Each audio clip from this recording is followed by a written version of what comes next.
Tumatawag na naman ba sila? Oo, pang-5 tawag na niya ngayong umaga. Hello, Ma? Jasmine, umuwi ka muna. Kailangan ka namin dito. Ngayon niyo ko kailangan? Noong nandyan ako, parang utusan lang tingin niyo sa akin. Alkansya na unti-unti niyong inuubos. Jasmine, na-ospital si Mia kagabi.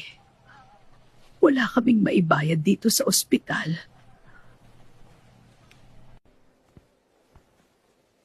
Bakit na ospital? Anong nangyari sa kapatid ko? Nahimatay si Mia sa inuman kagabi. Jasmine, tulungan mo kami. I-text mo sa akin kung saang ospital kayo.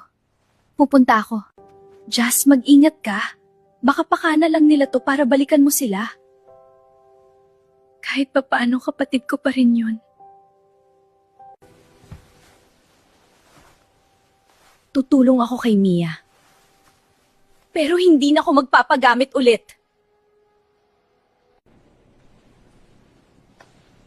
Jasmine, dumating ka rin.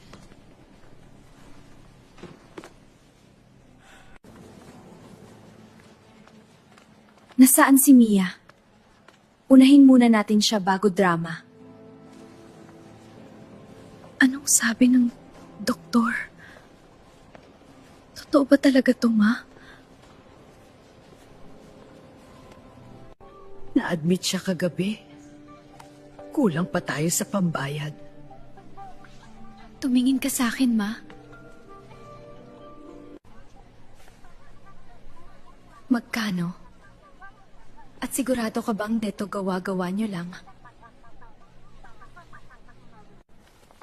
Wala na kaming ibang malapita, Tong. Ikaw na lang talaga. Yun na nga, Ma, pero ni minsan din niyo ako pinahalagahan. Tutulong ako. Pero may mali dito, Ma.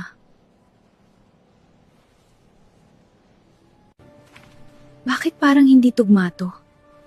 May kulang sa sinasabi mo.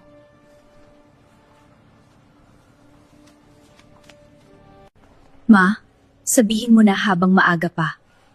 Ayokong magmukhang tanga ulit.